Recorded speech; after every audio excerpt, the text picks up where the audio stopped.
Alright, Forex market situation update. This is the second analysis for the day. Today is Monday, and this is a follow-up on the existing position we have on the Canadian versus the Swiss franc.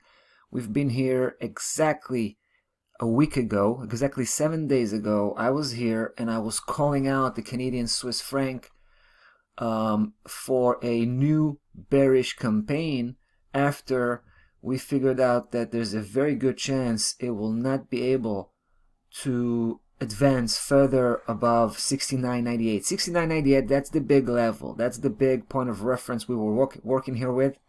And if you remember, we pulled the trigger when price was coming back. It was right here. Check this out. Exactly 7 days ago.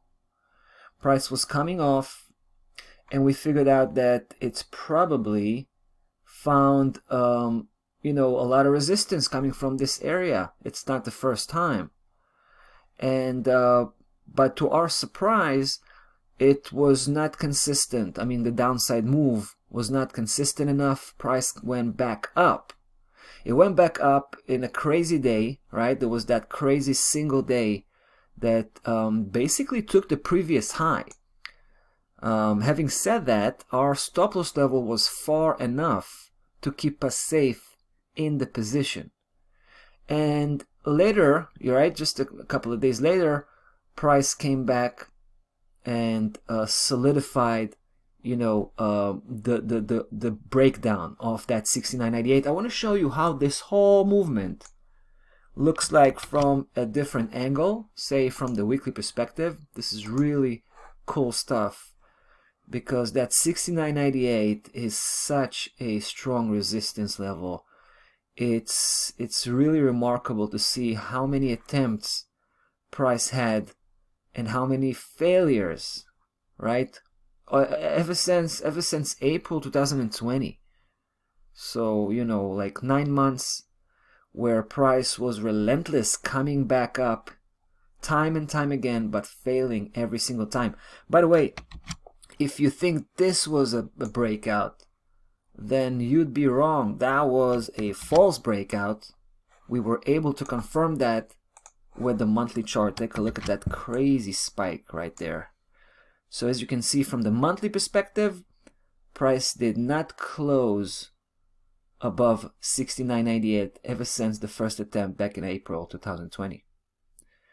So we think this might be the last push against that level, the last push, the last failure.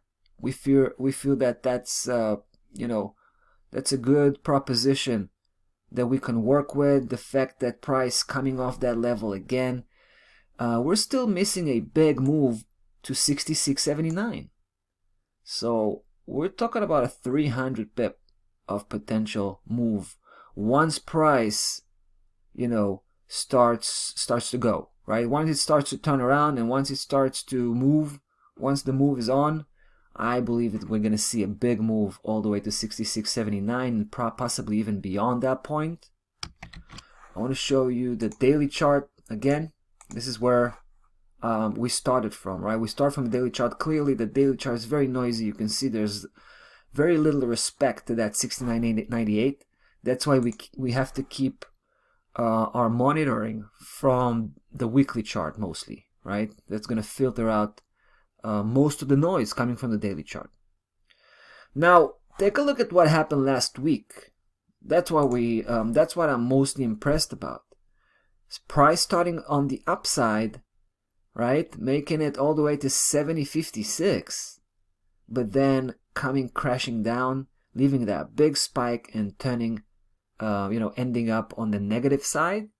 So that's a very strong indication that we are on the right track here, guys. Now we are ready to start and build up this position. We're ready.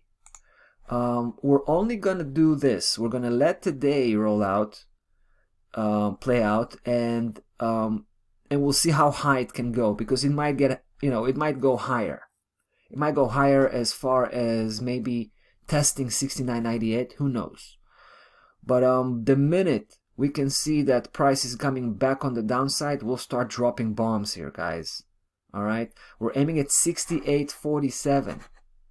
as the first target, and then of course 66.79 as the last one, final destination. That's going to be the primary target as well. Stop loss level still at 71. We're looking forward to come back, follow up on the situation, and keep you posted. There you go, ladies and gentlemen, Canadian Swiss franc. That's about that for the day today. Enjoy the rest of it. We'll be back tomorrow. Take care.